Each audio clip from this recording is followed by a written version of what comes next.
I call to order this regular meeting of the Board of Public Works this Tuesday, September 27th of 2022. First up, we have messages from board members. Do we have any messages from the board this evening? All right. Next up is petitions and remonstrances. Before we go to the first item under this, I would like to open it up to anyone who might want to make public comment about something that is not on the agenda this evening. So if anyone has public comment on something not on the agenda, now is your opportunity to speak to that. If you're on Zoom, you can use the raised hand function or you can use the chat function to alert us that you'd like to make a comment. If you're in person, you can step to the microphone.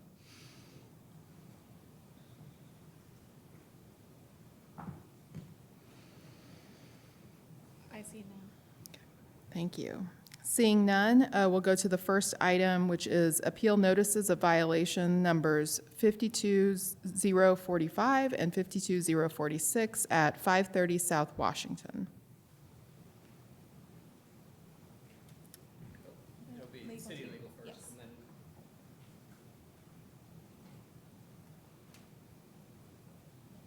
then Good evening, Chris Wheeler, City Legal. And these are two notices of violation issued by hand for the property located at 530 South Washington Street. The appeal was brought by the property owner on the 14th of September, and we believe was timely filed and properly brought. However, we believe that the appeals, both of them, for both of these notices of violation should be denied. Bloomington Municipal Code makes it unlawful for any person to throw, place, or scatter any garbage, recyclable materials, or yard waste over or upon any premises, street, or alley, either public or private. Rubbish, by definition in the code, includes wood, glass, bedding, crockery, construction debris, and then a nice catch-all phrase of similar materials. Black, juicy. The pictures taken by the neighborhood compliance officer, Rob Council, show the presence of all of these things on the property. Title VI also makes it unlawful for the owner of any lot or tract of ground within the city to allow it to become overgrown with weeds, grass, or noxious plants beyond the height of 8 inches, or to such extent that the growth is detrimental to the public health and constitutes a nuisance. The pictures show the presence of excessive growth. There is the presence of poison ivy and weeds and grasses growing well over the 8-inch mark. Rob Council is present this evening, and I would invite him to come up and explain to this board his involvement with the property owner and his reasonings and rationales for bringing the NOVs. sorry, real quick here. If we have a Mr. Mr. Hoffman, if we could keep you from putting any video on the screen, we would appreciate it.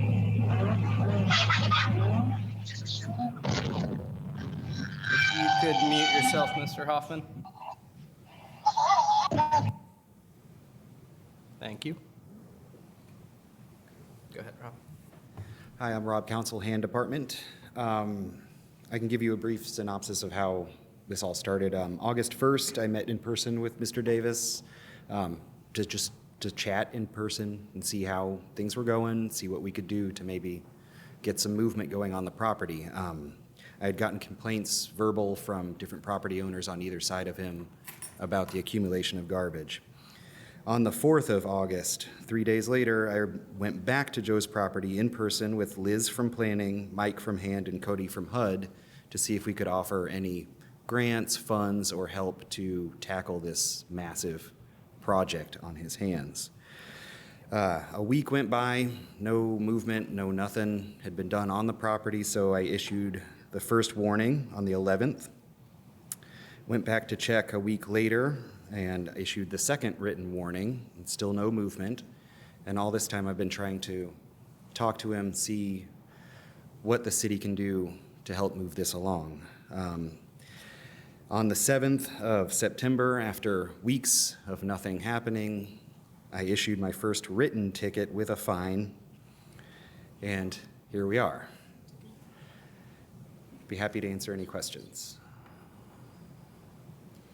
What was the date that the photos that are in the packet, what was the date that those were taken? I have taken photos since August 1st until yesterday was my last group of photos. April has all of them in the packet and with dates. Okay. And we received a letter from a citizen indicating that some work had been done on the property. And Sure. I didn't witness any in my visit yesterday, and all the photos have been submitted to April. Okay, thank you. Yes, ma'am. Do you mind just going over your timeline again? You Yeah, said you no met problem. on August 1st. August 1st of this year. And what precipitated that meeting? Just in my neighborhood compliance job, I run into a lot of neighbors. This one was brought up by a neighbor on the same block. Okay. When I went to issue them a grass ticket, they said, well, why are you giving me this grass ticket when you guys aren't doing anything about this? And he pointed towards Mr. Davis's property. Okay, thank you. Yes, ma'am. And I apologize if I missed this in the details, but it sounds like there's some information from both the appellant and the other letter that indicates that some of the noxious plants have been removed. Have you noticed? There has been a little bit of progress as far as the removal of the noxious plants. Yesterday, I did still spot Japanese knotweed and poison ivy on the property, and there are photographs of that included as well. Could you give us an idea of the extent of the progress? Is it some, a lot? It would be, in my opinion, minuscule. I haven't seen any movement of the rubbish on the property. The only thing that has been a little bit addressed is the noxious plants, but they're still there. So They're still there substantially? quite a Okay. bit.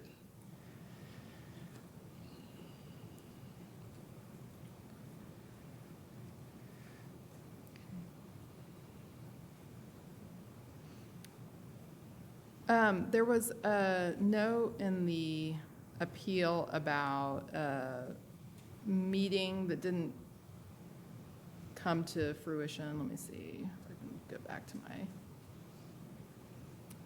notes here. I just wanted to check on. If I may, ma'am, I think that what that is referring to is I said that I might stop by the next day. I couldn't because my schedule's pretty busy as a compliance officer, and so nothing formally was made. No promises were formally made. I just said I might stop by, and I wasn't able to that day, so. And like I said, I've been trying to be like as friendly and amiable about this process as possible. We met in person multiple times. I've given him multiple verbal warnings. I even went down with Cody from HUD to see if we couldn't get some funding to help. All of them were rejected by Mr. Davis. So here I am. Thanks. Yes, ma'am. Any other questions for staff at this time? All right. Thank you.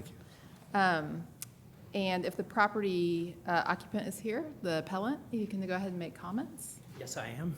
Hi. Right If here. you'll introduce yourself there for our record, and then you're welcome to tell us a little bit about your appeal. Sure, yes. My name is Joseph Davis. I live at 530 South Washington Street, and I am the appellant. I would like to take issue with several statements that were made by Rob Counsel. First off, on August 1st, yes, it's true, he did come out and visit with me, and then 4 days later, he did bring out several other workers from hand. And from the get-go, I spoke with every one of them, and I said, hey, this is a big project. This is a process. I wish to work with you. I wish to have accountability partners, but I need you to direct me. You can't make nebulous statements without specifically directing me. So Rob said, okay, all right, I tell you what. First thing you need to do is get rid of this poison ivy and some of the knotweed and address the things in front of your house, and we'll start there. So I did so. He ended up coming back, And I saw him pull up, and I ran up to him and I was like, Rob, you got to tell me what Japanese knotweed is. Well, he didn't proceed to tell me what Japanese knotweed was, but he did proceed to tell me how next I needed to focus on my front porch.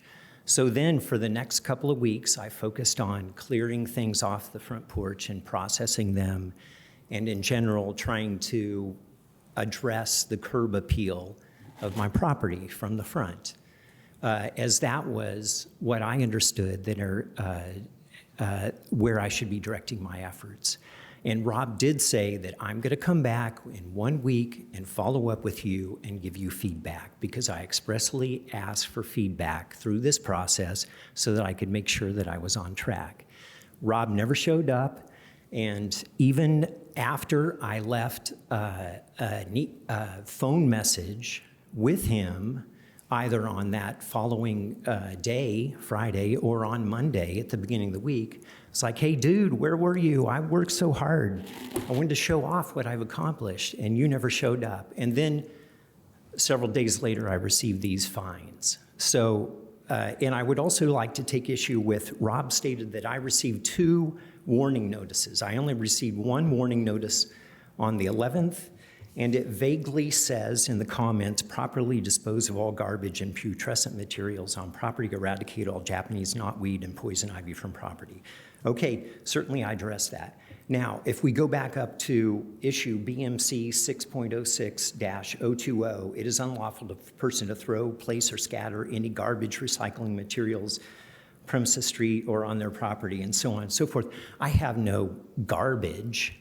The things that I have on my property are building materials and other items that are on their way toward storage inside my basement. But there is no garbage. I deal with all my garbage appropriately. What one person might consider a useless item is something that I can rebuild my home with and establish a better sense of long-term security that beats inflation. So I kindly ask you to recognize that the items around my house are in process and they are being directed into my basement, but I need to continue to receive specific direction instead of nebulous directives and no follow-up to keep me on the track that the city wishes to keep me on. I more than wish an accountability partner in this manner, but so far the process has fallen apart in my mind. Thank you very much. Thank you. I had a question. There were a couple photos that showed there were recycling and garbage cart, and then there was also something else over there. Was that put out for garbage collection, or is that just resting there in the tree plot? I can say Can we see that item? Yeah, we probably can. It was we'll get just a couple we'll get the picture pulled up photos back. and show you. What I'm guessing is it's probably I have some. I'm currently, Mike Arnold came on one of those days from hand to check the structural integrity of my front porch. So I've been working on that roof area where there was some fire damage prior to when I purchased it. And those items were poles that I used in my scaffolding that is right there at that corner. And so I removed those when it started to rain because I wanted to direct the water into my storage devices that I have in that corner. And that corner is all torn up, you know, because it's in process of being rebuilt.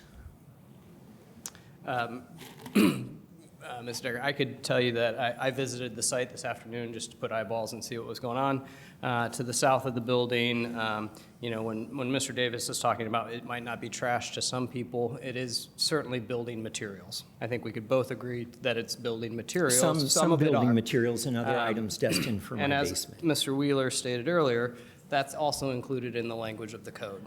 So I think that's part of the issue as well. It's, you know, it could be debatable whether trash or whether it's trash or not, but it certainly shouldn't be debatable whether it's building materials, which are also listed in, I think Mr. Davis would tell you that They it's are been there not for some listed time. in BMC 6.06.020. There's nothing about building materials. They're in there. No, there is nothing. There. Yes, I'd ask that Mr. Wheeler clarify.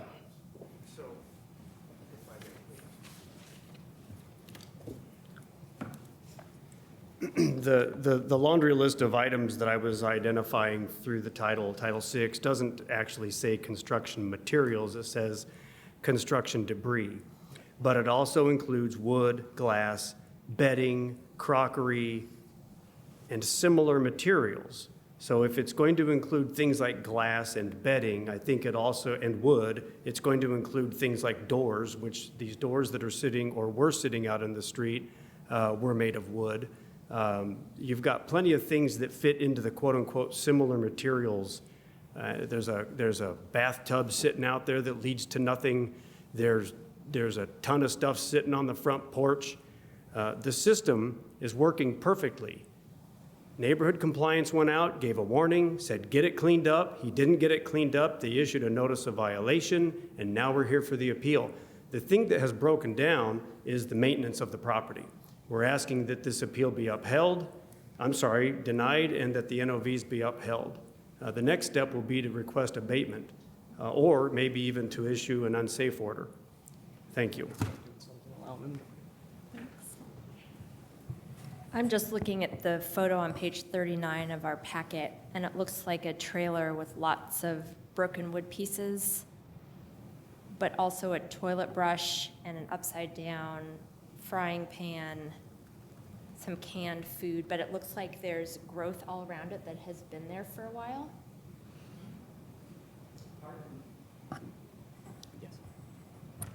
April, I don't know if you can pull up that photo. In the packet. Like I said, I'm on 39 of the downloaded packet. I'd like to express a little frustration here that not once have any of these photos been shared with me from hand, not once. Now, last year, I did have an occasion where that bathtub was sitting, I was moving out around kitchen table, and it was up on a dolly just like that bathtub is. And a person from hand, a compliance officer, came by, and they took a photograph of that. They said that the neighbor had complained that table was abandoned garbage or something like that. Clearly it wasn't, but that compliance officer did me the gesture of presenting that image to me, so I knew what he or she were talking about. You know, not once have any of these images been shared with me. If I had ever seen an image, I could have addressed it specifically to say, well, what in that image is it that you want me to change or address? Please state that. But not once have I ever been presented with anything. All I've been presented with is this notice of violation on 8/11, a supposed violation or a warning that was issued again after that, which I never received. There's no documentation on that. And then there's this final notice. You know, and clearly, I'm sorry, but is anyone here actually a builder? There's a big difference between construction debris and construction material that is useful. I keep no debris around my house. I keep only useful items. I'm on a fixed, very limited income. I'm semi-retired. I own my house outright. I have the ability to rebuild it now that I've paid it off completely, and I've been trying to do so. You know, but if I have to spend money on fines, which could be going toward the construction of a garage and back, which will house many of these items, that's only injuring my ability to succeed. Can you please understand this? Maybe I'm unconventional. Yes, that's true. But I still have a right to live a peaceful existence and improve that as I am able. So please grant me another opportunity to demonstrate my progress. That's all I wish. From the get-go, this is a process, and I am a willing, compliant partner in this, but I want a partner in exchange. Thank you very much. Thank you.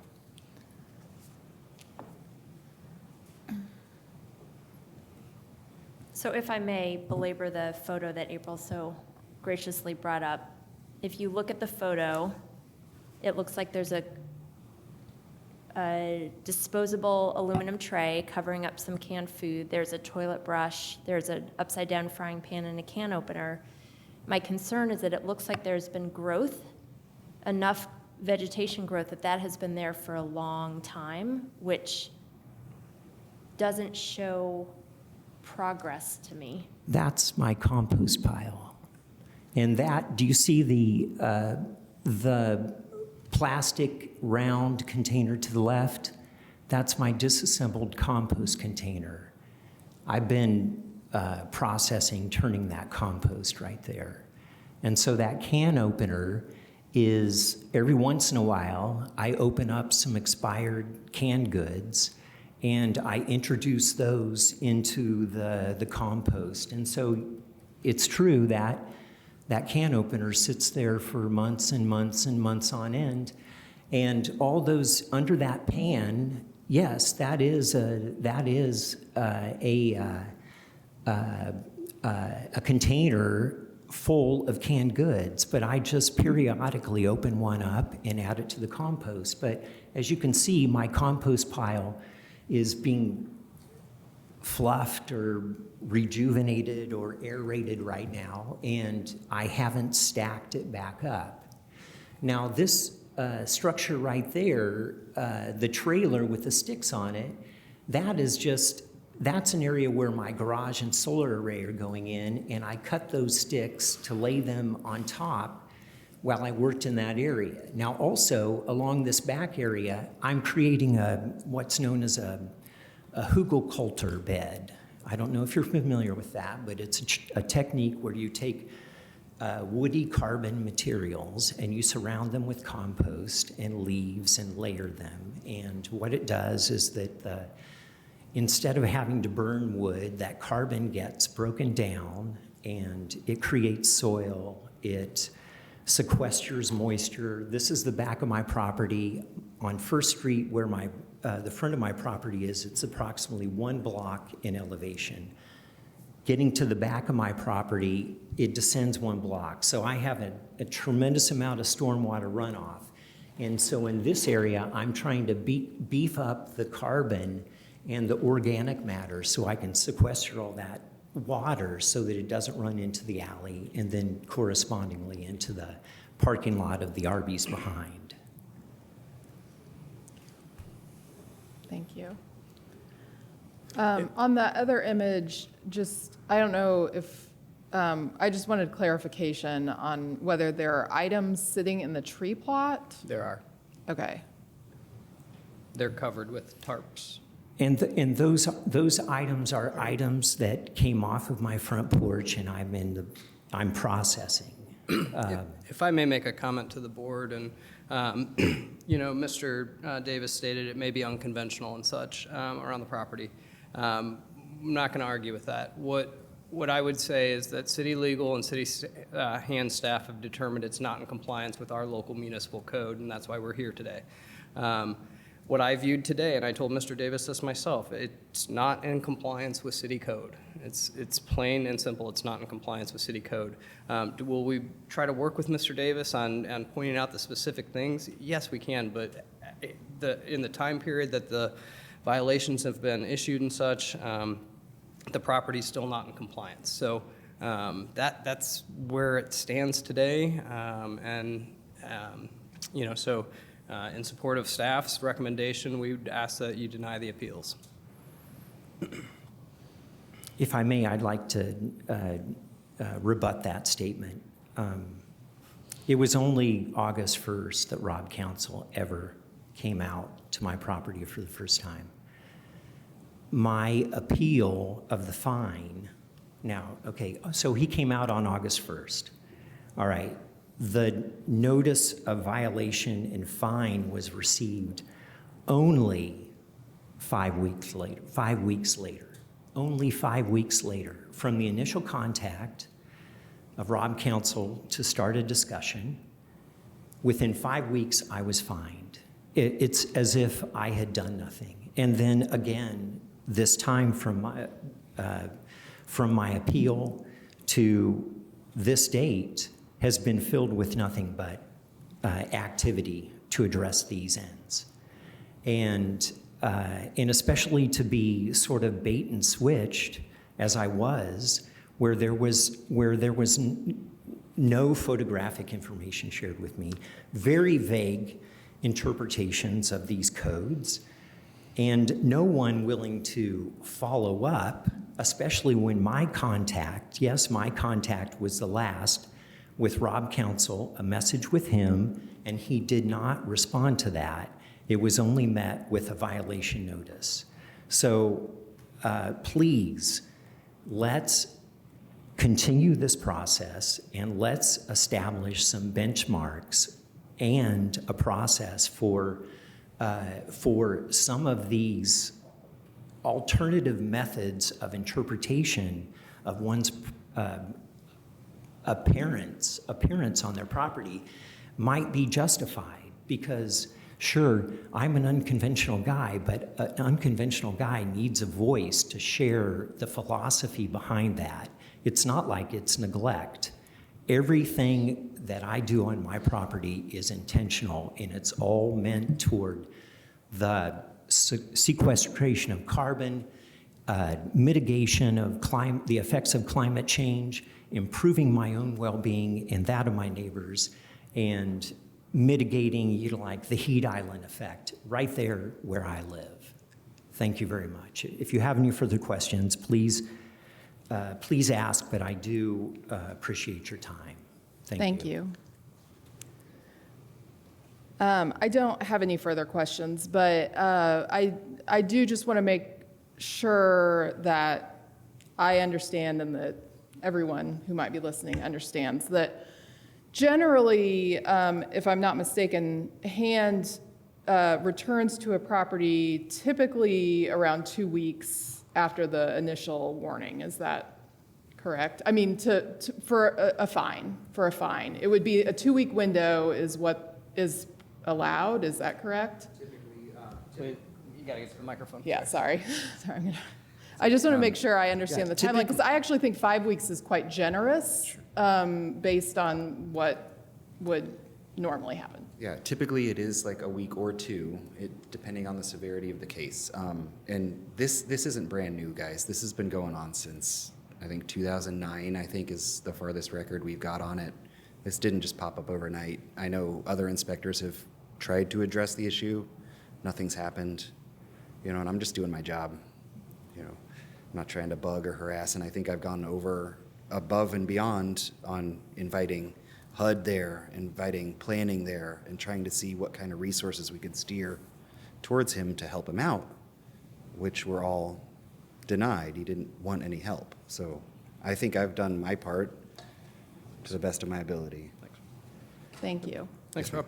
I've got a follow-up question. Sure. Yes, ma'am. So, assuming that we were to deny the appeal today, my understanding is that in a few more weeks, there could be another inspection and an escalating fine if there has not been progress made on the property. Is That's that correct. And I'm currently working with the planning department to address other issues that my department doesn't handle. Would it be possible for your department to put together a list of benchmarks as I could the bring appellant that up with described? my director. We typically don't hold people's hands through this process. I mean, you guys saw the pictures. You kind of got to take care of your business. It's not. But yes, to answer your question, we could provide a list of we could provide information on all of the materials that need to be moved out, all of the issues that are there. I think they're pretty evident in the pictures, but yes. I agree that they are. I just want to make sure that there's some clarity between the department and the appellant as to what needs to be taken care of. Sure. I agree. I think it's pretty evident. But for clarity going forward. Yes, ma'am. For the appellant. Are there any other questions from the board?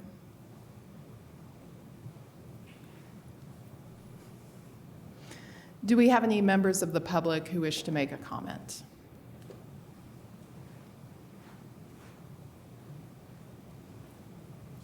I see none on Zoom. Seeing none, is there a motion on this item? I move that we uphold the notice of violation and deny the appeal for violation numbers 52045 and 52046 at 530 South Washington. Second. There's a motion and a second. All in favor? Aye. Aye. Aye. Motion passes. Next up, we have the consent agenda. Under the consent agenda is the approval of minutes for September 13th of 2022. Adopt a roundabout partnership with 4 Good Reasons Roofing. Resolution 2022-75, new mobile vendor Arepa's Burgers. Resolution 2022-76, IU Homecoming 5K Run Walk. Resolution 2022-77, Breast Cancer Awareness Walk. Resolution 2022-78, Parks and Recreation Holiday Market. Agreement to transfer monthly cost of streetlights in Beeline, Trailview Subdivision. Outdoor lighting service agreement with Duke Energy for East Discovery Parkway. Noise permit for Community Worship Night, and approval of payroll. Do we have any items that need to be removed from the consent agenda this evening? Seeing none. Are there any public comments on anything within the consent agenda?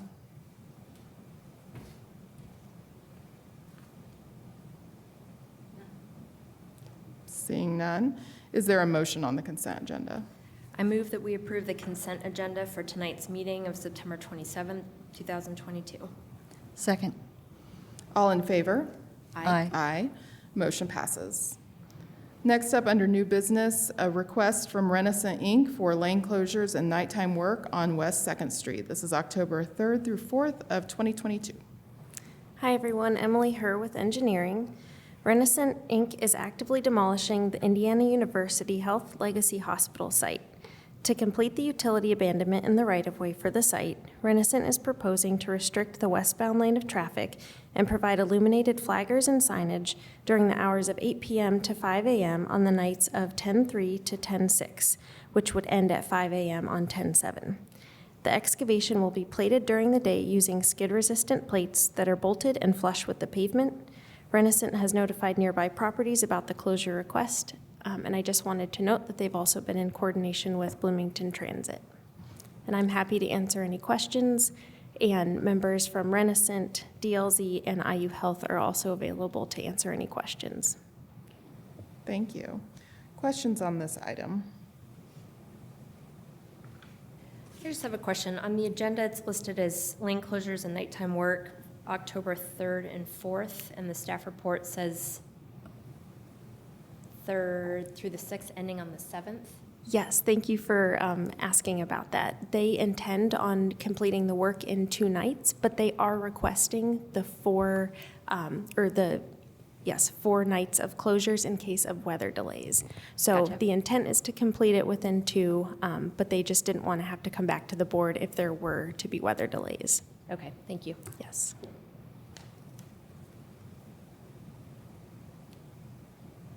And we did talk a little bit about anticipated noise during those hours during the work session, and the fact that there wasn't anticipated like heavy machinery noise during the quiet hours. Correct. Even though they will be receiving approval to work during those times. Yes, correct. All right. Any other questions on this item? Any public comment on this item? If you're on Zoom and you want to make a public comment, you can use the chat function or the raised hand function.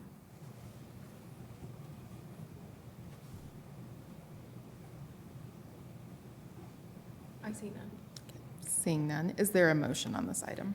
I move that we approve the request from Renovation Inc. for lane closures and nighttime work on West Second Street, October 3rd and 4th, 2022. Second.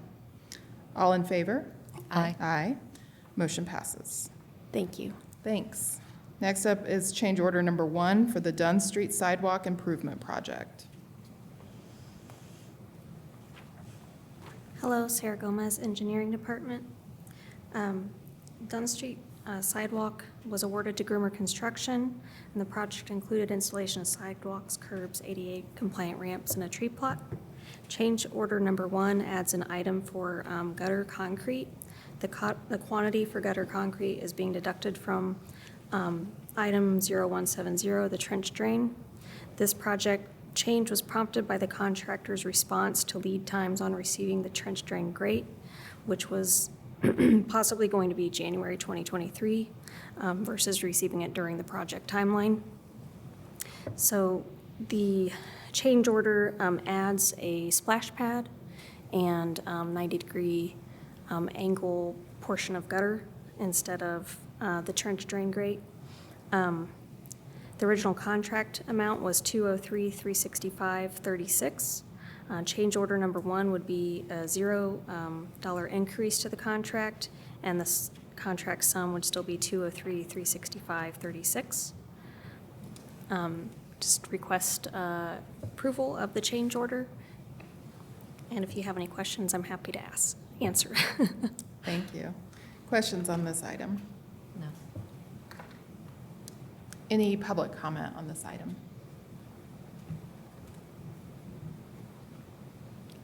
No comment on Zoom. Seeing none, is there a motion? I move that we approve change order number 1 for the Dunn Street Sidewalk Improvement Project. Second. All in favor? Aye. Aye. Motion passes. Thank you. Thanks. Next is approve LPA consulting contract with WSP USA, Inc. for preliminary engineering services for the West Second Street Modernization and Safety Improvements Project. Hi, Patrick Durgis, City Engineering Department. This Second Street project is looking to construct protected bike lanes from the B line to Walker. The initial proposal was two-way protected bike lanes on the north side of the road. That was because of the hospital master plan recommendation. And so there is some discussion over all other alternates, and so we have part of this design will be looking at either two-way on the north side or single directional on both the north and the south side. This project is programmed through the MPO TIP for inspection and construction with nearly $33.2 million in federal funds. We went out for proposals on this project, received 7. WSP was the highest scoring firm, and the contract amount not to exceed is $739,787. The project construction is anticipated in 2025. Thank you. Available for any questions. Questions from the board? No. Any public comment on this item? I see none on Zoom. Thank you. Is there a motion?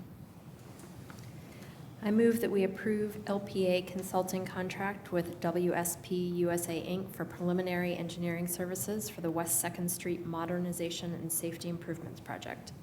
Second. All in favor? Aye. Aye. Motion passes. Thank you. Thanks.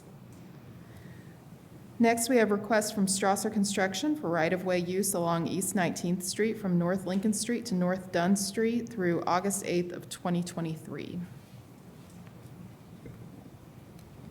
Paul Kerber with engineering.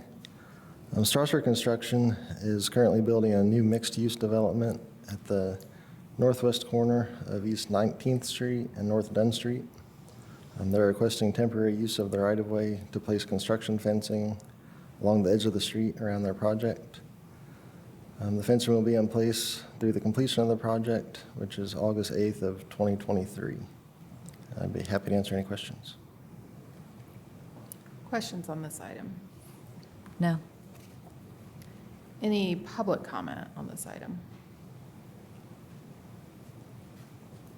If you'll just state your name, please. Excuse me. Sorry, my name's Greg Alexander. There's a bunch I don't understand about this project. I couldn't find the MOT in the packet. And there's been activity in this site, including asphalt demolition in the right-of-way for weeks already. Is this a retroactive request? Anyways, I was there this morning at 10 a.m., and what I saw was really something. First off, there's already fencing in the right-of-way on the north side of 19th Street. I guess that's probably compliant with the MOT they're requesting today. But also, they were using the parking lot across the street on the south side of 19th Street, that's Touchdown Terrace, as a staging area. They had material, trucks, equipment, and dumpsters in the parking lot. There was a steady traffic of equipment and personnel across 19th Street. 2 forklifts were doing back and forth trip every 5 minutes across the right-of-way. They were doing loading and unloading and performing other operations in the right-of-way. They were having worker conferences in the right-of-way. The construction site is on both sides of the right-of-way, and they're treating the right-of-way as if it was part of the construction site. In an hour at 10 a.m. this morning, I saw 38 pedestrians walking in the street because that sidewalk's missing. Pedestrians were squeezing between moving cars and moving construction equipment. There were no flaggers this morning, but there were flaggers when I was there last week, and the flaggers just basically shrugged at you as you walked through an active construction site. It was really, it's bad. The staff report notes there is no sidewalk. That's technically true, but it's misleading. When the City Council approved the massive new student development at 1800 North Walnut, where the old Motel 6 was, one of the things that was negotiated is the developer paid for sidewalks along the north side of 19th Street. And that building at 1800 North Walnut, it's open. Those kids live here. 745 bedrooms. And that sidewalk is built, except for this little piece of it. As far as I can tell, the only reason it wasn't built right here is that the contractor asked them not to build it. So there could be sidewalk here. The idea that it's been oversight, that there's no sidewalk, there could be sidewalk here. Those 745 bedrooms are in a sidewalk island. They're completely isolated from the city's sidewalk network. It's an amazing failure of public priorities that happened, but it was supposed to be remediated by this sidewalk on 19th Street that the developer paid for. Sidewalk is supposed to be literally the only connection for pedestrians between 745 bedrooms and the rest of the city. It's important. There's an IU bus stop right there. 38 pedestrians an hour. I don't think it's an exaggeration to say they're well over 200 a day walking in the street right now. We face a trade-off. We shouldn't ask 200 pedestrians a day to walk in the street. So should we close a car lane to give them a protected route? City Council has offered guidance to this exact question. Bloomington Municipal Code 12.08.110 says, quote, in considering trade-offs between modes, including in the context of construction, pedestrians should receive the greatest priority as the most vulnerable and most space-efficient road users. Pedestrian priority is followed by bicyclist and transit user priority, followed by single occupancy vehicle drivers with the lowest priority, end quote. That's the guidance that's supposed to shape MOTs that you approve. This plan denies safe pedestrian transit to at least 745 bedrooms. It forces them to share the street with active construction work as well as cars. I have inspected a lot of construction sites, and I've seen a lot of very bad stuff, but this is absolutely the worst I've ever seen. The street runs through the center of their construction site, and they're doing work in the right-of-way around pedestrians and drivers. It's grossly negligent. Thanks. Thank you.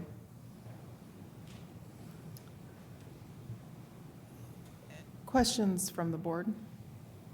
Can I ask just any engineering staff if they could provide an update on that sidewalk project? Is that still?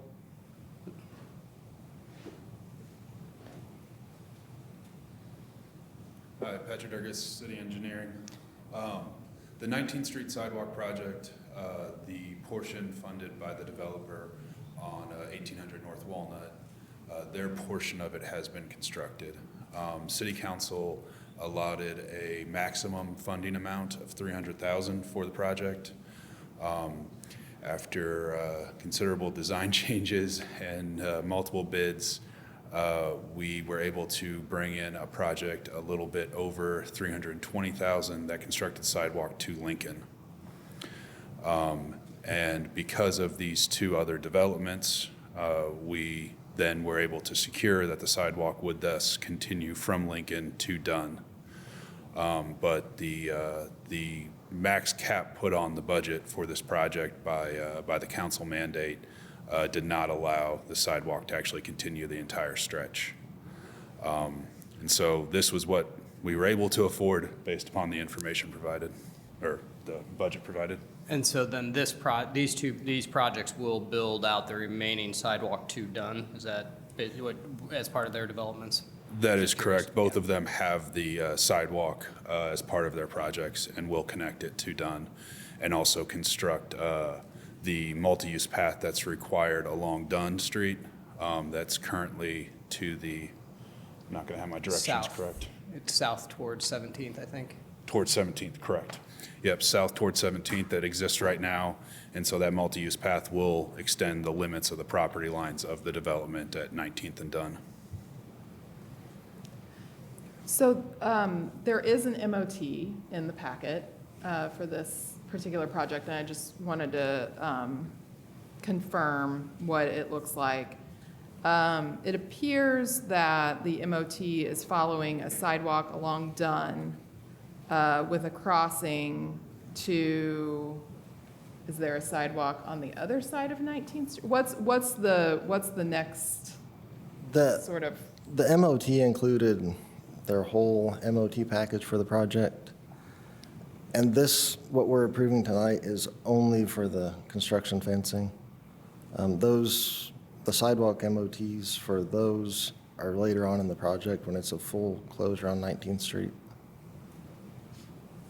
So with the sidewalk closure, I mean, I realize there's not a sidewalk right in that particular area of 19th Street, correct? That's the Right. contentious area without a sidewalk. So if a pedestrian is trying to go west, just trying to, if they want to go towards Grant Street, what is the next sidewalk? Like if they're on Dunn taking the MOT, what is the next sidewalk that will take them to Grant Street? There's one along 19th. Are you talking on 19th Street? Yeah, like it shows them crossing 19th Street because it appears, according to the map, that there wouldn't be a sidewalk that they would then be traversing on 19th. It actually just shows the arrow heading south, I would assume. I know there is sidewalk along 18th. On 18th. So that is where the MOT is directing them. And is Ryan Strausser?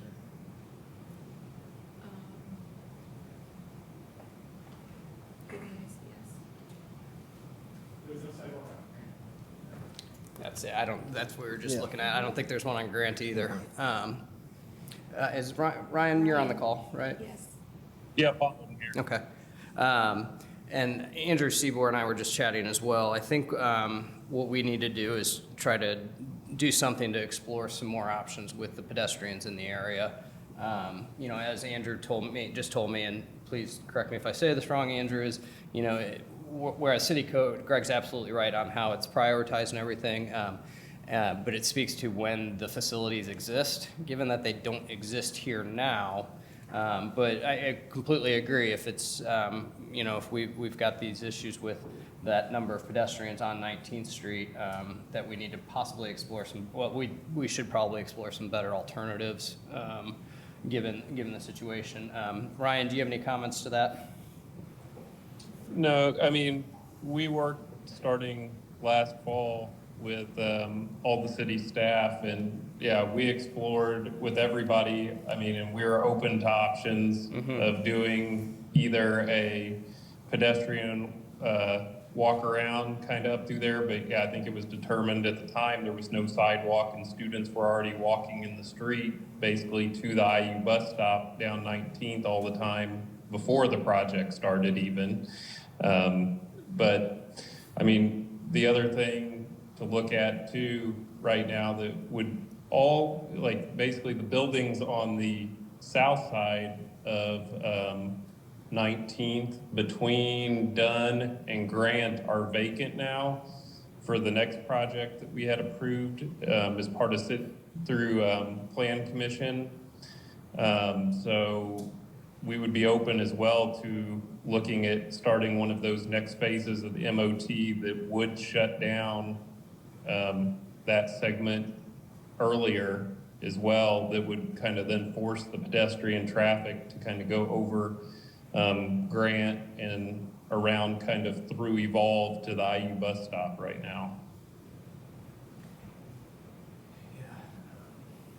I'm just thinking, with Grant, it doesn't have the sidewalk there. We'd have to probably create something to do some type of walk around. I guess in an effort to try to keep things moving, but also come up with some alternatives here, I'm trying to think of what we would ask from the board.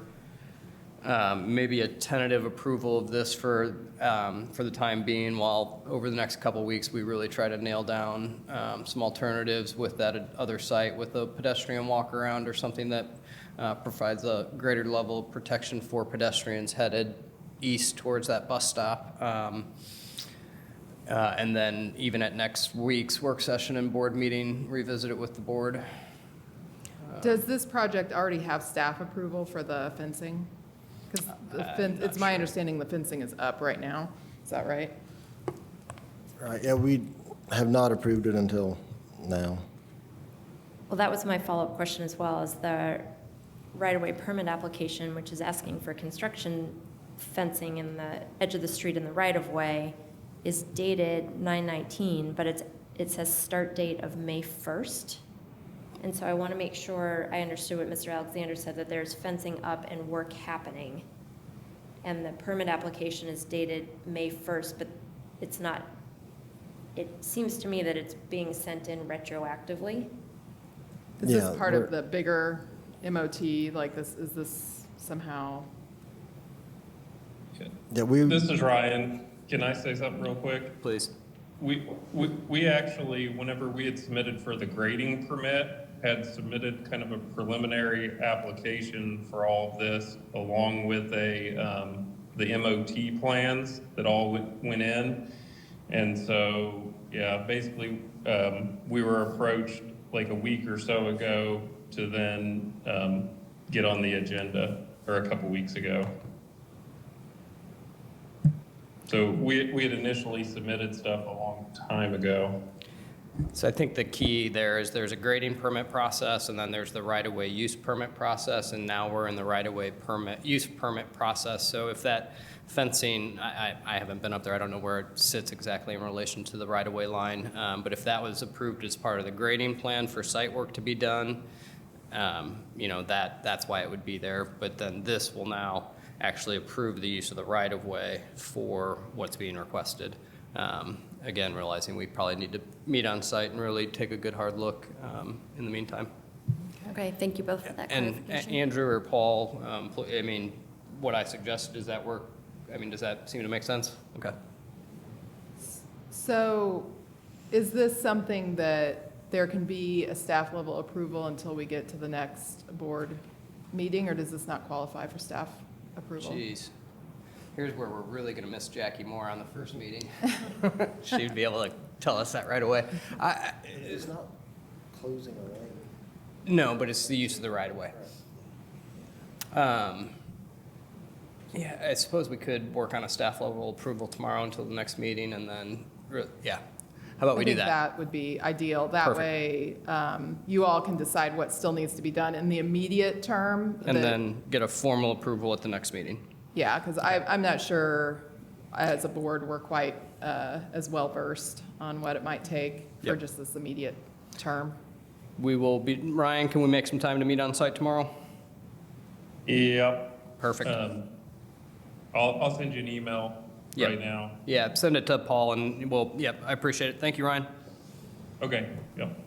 All right, so I guess we would ask that you just table this to the next meeting. We'll work on a staff level and then, yeah, because it's not a main or an arterial. We can work with it. Yep, okay.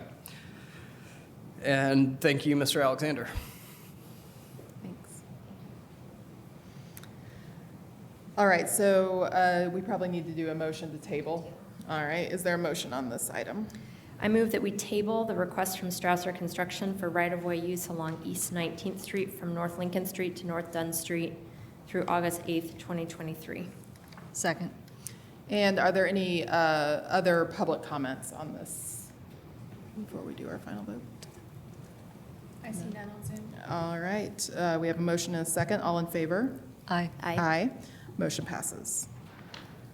Next up is request from Reed and Sons Construction for full street closure on North Bryan Street from East 5th Street to East 7th Street, and this is October 3rd through 7th of 2022. Yes, Jason Kerr from Engineering. This is a request from Reed and Sons to close the street of Bryan Avenue,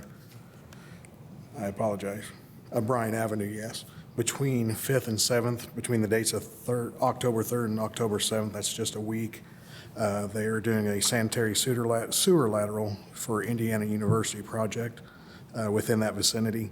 They will reopen the streets at night with metal plates over the excavation site as well to allow movement during the evening as well and overnight. Any questions on this item?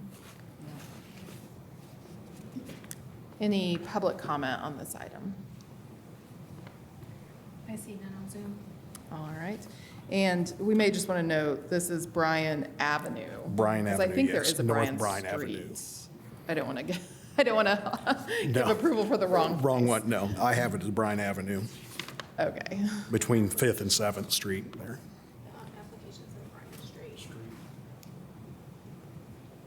Yes, let's change that to Bryan Street then.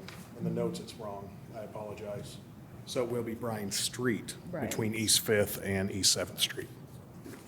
The application for permit does show Bryan Street. Well, and the map shows Bryan Avenue, You have a so I kind of lean towards the map as I think we can do Bryan Avenue. We'll assume if something goes awry, we can. Hopefully there will not between October 3rd and 7th will be good, I hope. All right, I think since it's listed as Avenue on the map, we should err on that side. I have it in two different manners here, so. Okay, so it's corrected the staff report. I don't believe so. I think it was just mislabeled. It's the one just east of Union. Yeah, east of Union leads into, I just had the MOT here. You wanna? pardon? Sure.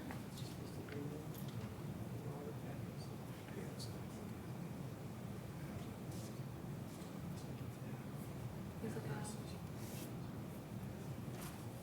section tab? So So their you just want to applications mark are that out in Avenue, or should we have them updated? I'll double check the permit tomorrow, make sure it's Avenue on it. So, yes, it is Avenue. It is Avenue. Avenue, Yes. okay. Awesome. Let's see, I'm sorry, any public comment? I think I called for that, but I'll call just to double check. And do we have a motion on this item? I move that we approve the request from Reed and Sons Construction for full street closure on North Bryan Avenue from East 5th Street to East 7th Street from October 3rd to 7th, 2022. Second. All in favor? Aye. Aye. Motion passes. Thank you. Thanks. Next up is request from F.A. Willem for sidewalk closure along south side of West Allen Street, west of South Strong Drive, September 28th of 2022 through January 22nd of 2023. Paul Kerber with Engineering. Wilhelm is currently doing a construction product for Catalent. This is their facility at the southwest corner of Allen and Strong Drive. As part of this project, they're building retaining walls that are immediately adjacent to the sidewalk on the south side. And this will require a temporary sidewalk closure from September 28th, 2022 to January 22nd of 2023. This sidewalk currently to the west dead ends at their property line. We do have emails from Zach Hunick at Transit that it's not a very heavily used transit stop that's within this closure. And there are two other stops nearby that are inbound, like this stop is also. And I'd be happy to answer any questions. Thank you. Questions on this item? No. Yesterday during the work session, we talked a little bit about the transit stop, which I appreciate you getting that information. I just wanted to confirm that Mother Hubbard's Cupboard did receive the notice of the closure. I had confirmation that they did send out letters last week to all the adjoining properties and neighbors. Okay, great. Is there any public comment on this item? Hi, Greg Alexander again. The staff report notes the sidewalk you're being asked to close doesn't connect to anything, and I went there this morning, can confirm. In 2019, a developer got planning permission for a project that probably would have connected to this sidewalk, but that seems to have stalled out. Obviously, the city is not going to pay for this sidewalk gap anytime soon. You have a responsibility to keep these sidewalks open. Asking people to walk in the street on Allen is fantastically irresponsible, but I really do understand it's hard to take sidewalks seriously when they don't connect to anything. You guys should tell the council that. Tell them you can't take your responsibilities to pedestrians seriously as long as the sidewalk network is more gap than network. I'm serious. Please pass a resolution expressing the learned experience of this board. Staff understandably has a very hard time going to the city council and saying the city has failed. You know, you can't look bad that way. But you guys don't have that problem, and you see this every time. You see every one of these says, there are no sidewalks here. The sidewalk doesn't connect. Tell the council that. Thank you. Thank you.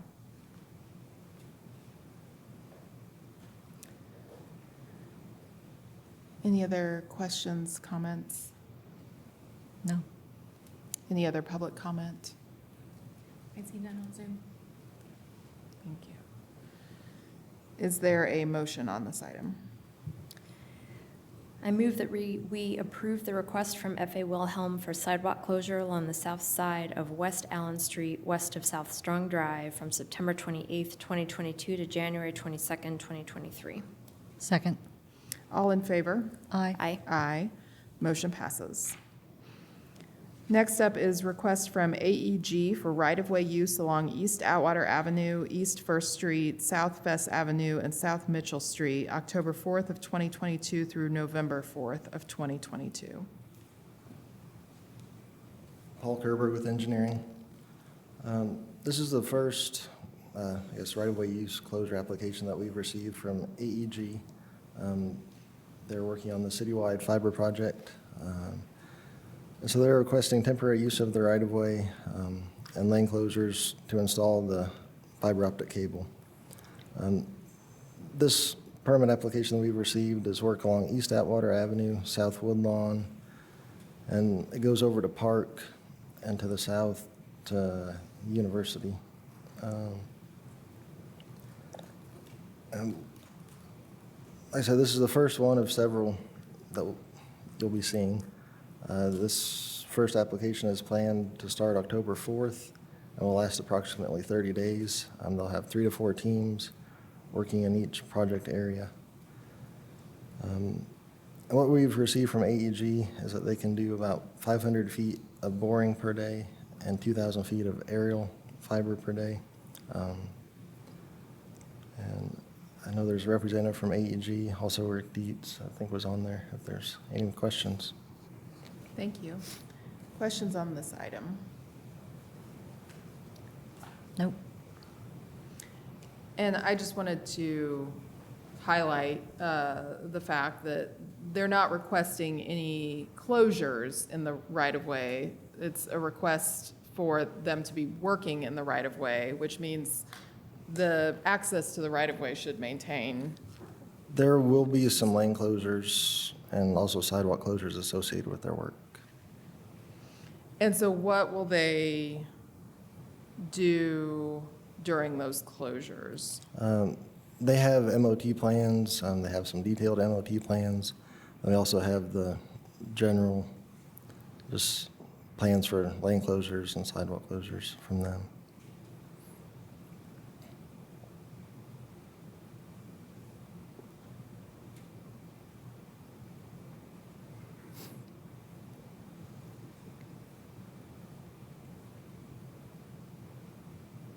Any other questions on that?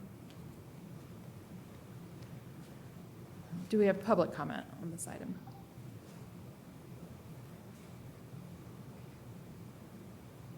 I see none on Zoom. All right. Okay. Do you all have any other questions? You look like you've got a question. Oh, sorry, no. Okay. Is there a motion on this item? I move that we approve the request from AEG for right-of-way use along East Atwater Avenue, East First Street, South Fess Avenue, and South Mitchell Street from October 4th, 2022 to November 4th, 2022. Second. All in favor? Aye. Aye. Motion passes.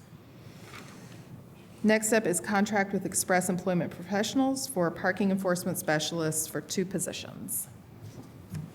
That is me, and I told April I didn't need her to give me a staff report because I had my packet open. Now I can't find it. Thank you, April. This is just 2 temporary positions we're going to be utilizing Express Employment Professionals for. As we've been discussing over the last several weeks, we've are trying to implement some increased enforcement, especially in the downtown area, of scooters that are left blocking the public right-of-way, sidewalks, ADA ramps, et cetera.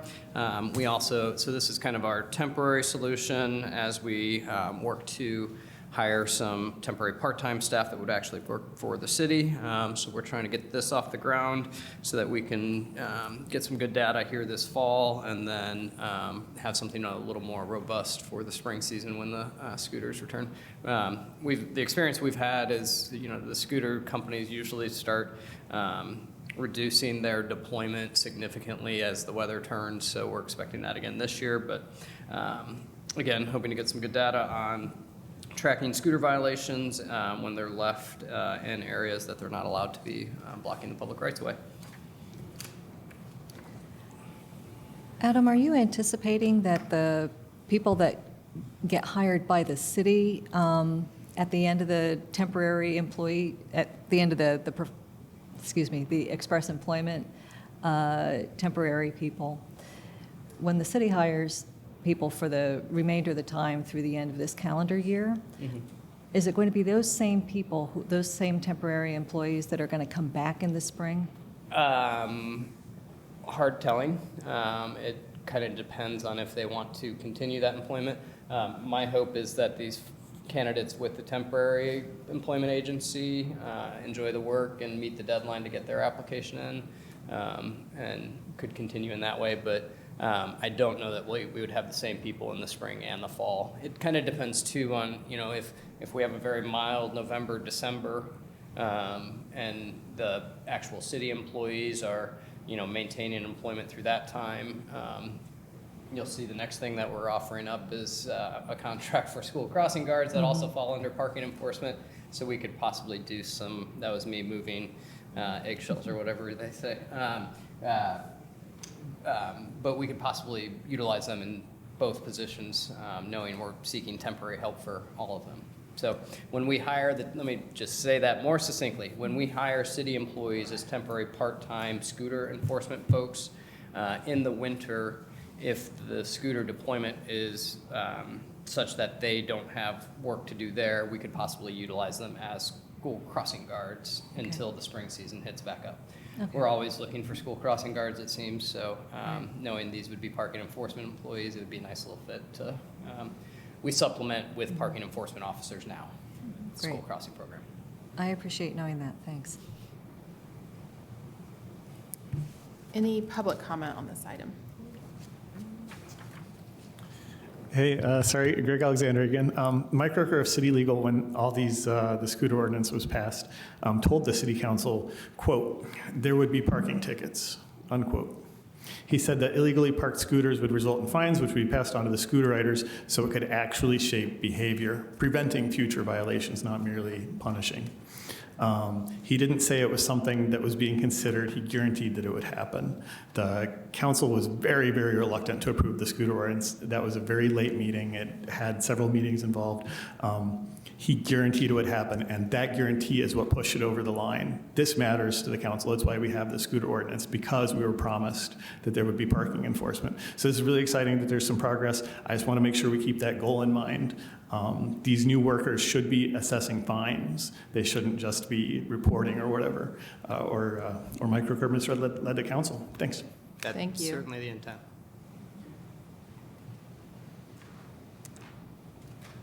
All right. Any other public comment? I see none on Zoom. Thanks. All right, is there a motion on this item?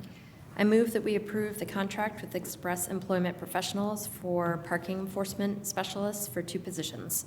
Second. All in favor? Aye. Aye. Motion passes. Next up is contract with MSI Security for school crossing guard positions. Again, Adam Wason on behalf of Michelle Wall with Parking Services. These are just some temporary positions to seek some help with our school crossing guard program. As I mentioned in the last one, it's staffed through the Parking Enforcement Division. We've, in my now, when did parking came to Public Works in 2021? Budget year. We've never been fully staffed with school crossing guards. We've always been trying to find additional school crossing guards. We publish those jobs all the time. We have some very dedicated folks that do it, and we very much appreciate it, but this is helping to backfill. As I said earlier, anytime we have a location without a school crossing guard, we have to backfill that with a city staff member from public parking enforcement. So, and then we're also entertaining longer-term discussions about really how to manage that program the best for all those school children and others. So thank you. Thanks. Questions on this item? No. Any public comment on this item? No comment on Zoom. Is there a motion? I move that we approve the contract with MSI Security for the school crossing guard positions. Second. All in favor? Aye. Aye. Motion passes. Next up is contract with Strausser Construction for lower level renovation at Fire Station Number 2.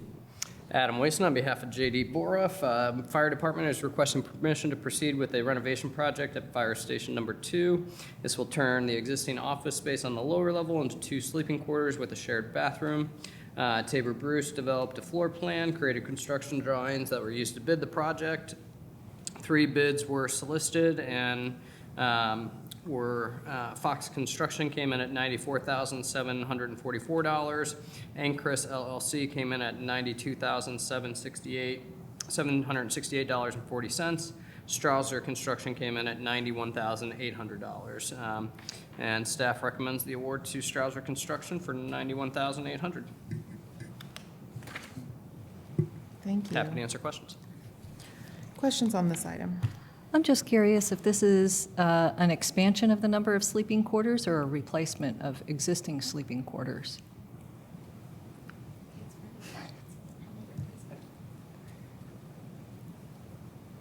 You've stumped me. You were trying so hard to cover. It's just idle curiosity, so we don't need to let that hold up the process. I think it's additional because it's replacing the 2 offices. So I would guess it's going to be an increase in the number of areas for sleeping quarters. But I think I can help out on this one. I'm pretty sure it's 2 additional sleeping quarters for the logistics team. Okay. That's how it's been explained to me. Thanks, Mike. So, sorry to interrupt. No, thank you. All right, any other questions on this item? Any public comment on this item? No comment on Zoom. Thank you. Is there a motion? I move that we approve the contract with Strausser Construction for lower level renovation at Fire Station Number 2. Second. All in favor? Aye. Aye. Aye. Motion passes. Next up is change order number 2 with the Lower Cascades Project with Enb Paving. Yep, this is a final change order to completely close out this project. The original contract amount was $160,550. This will add $1,565.26. And this is just a quantities adjustment. There are a few places that the roadway was a little bit wider than the plans called out and caused an overrun in the milling, tack, and surface item quantities. Parks and Rec will provide the additional funding. Thanks. Questions on this item? Nope. Any public comment on this item? There's no comment on Zoom. Seeing none, is there a motion? I move that we approve change order number 2 for the Lower Cascades Project with Enb Paving. Second. All in favor? Aye. Aye. Motion passes. Next up is staff reports and other business. Adam Wason again, Public Works. Just want to start, I tried to get her to come down from her office as she's cleaning it out right now, but I want to start with a big, huge thank you to the 17 years of service that Jackie Moore provided to the city of Bloomington and city legal. Jackie's last day, I believe, was last Friday, and on a personal level, Jackie was always just as helpful as could be, helped me understand the things I didn't know about public works law, and just kept us up on the up and up whenever needed. I always valued Jackie's guidance and will miss her as a city employee, as a friend, and as a colleague. And I just want to take a moment to make sure that the public record reflects all of her years of service, all of her dedication, and the great amount of thanks we in Public Works offer her and in her retirement, or offer her for her service, and just wish her the best as she heads off into retirement, gets to enjoy some grandbabies and all those fun things that retirement offers. So thank you, Jackie, and just have a great time in your retirement. So thank you. Thanks. Thanks. This board extends their thanks to Jackie as well. There have been many a question answered by Jackie. So we appreciate all of that work. Let's see, next up is approval of claims. Are there questions on claims? I had a question. On page number 3 of claims, it's page 370 of the packet. I just want to get out the number of pages in the packet as part of my question. 370. There's a marshal security charge for Public Works. I know we have a contract with them for a lot of other things. Does this get billed against a contract, or is this a standalone charge because it's like a small fee for a special event? Yes, it's a small fee for a special event. This is the $1,400-ish. It was $1,600, but yeah, $1,650. Yes, this was a one-off request to Marshall Security to help us with not traffic control, but helping to facilitate deliveries and traffic in the area between 6th and Kirkwood on Dunn Street during the 4th Street Arts Festival. As we were headed into the 4th Street Arts Festival, we were realizing that after talking with a lot of the business owners, with the way the Kirkwood outdoor dining is, and with the way that the 4th Street Arts Festival closes Dunn Street, we were going to have some pretty significant bottlenecks and delivery issues. And so big thanks to Marshall. They stepped up kind of last minute to help us out. So, and they did a great job. We heard great things from the businesses that were needing deliveries to get past the barricades, and how I won't lie, I woke up a few nights with like the cold sweats being like, oh, what are we going to do about this? And Marshall really helped, so thank you. So basically, they were like staffing the barricades. Yes. Is what they were doing. Yeah, and would move them to facilitate the food deliveries, trucks, and all those sorts of things. Yep. Yeah, that makes sense. I remember us talking about that right before the festival, but just wanted to check in on the contract related. All right. If there's nothing else. Oh, claims. We got to approve them. After all this, 399. Oh. 399 pages. Any public comment on claims? No comment on Zoom. Seeing none, is there a motion on claims? I move that we approve claims in the amount of $647,099.86. All in favor? Aye. Aye. Motion passes. And if there's nothing else, I will call for adjournment.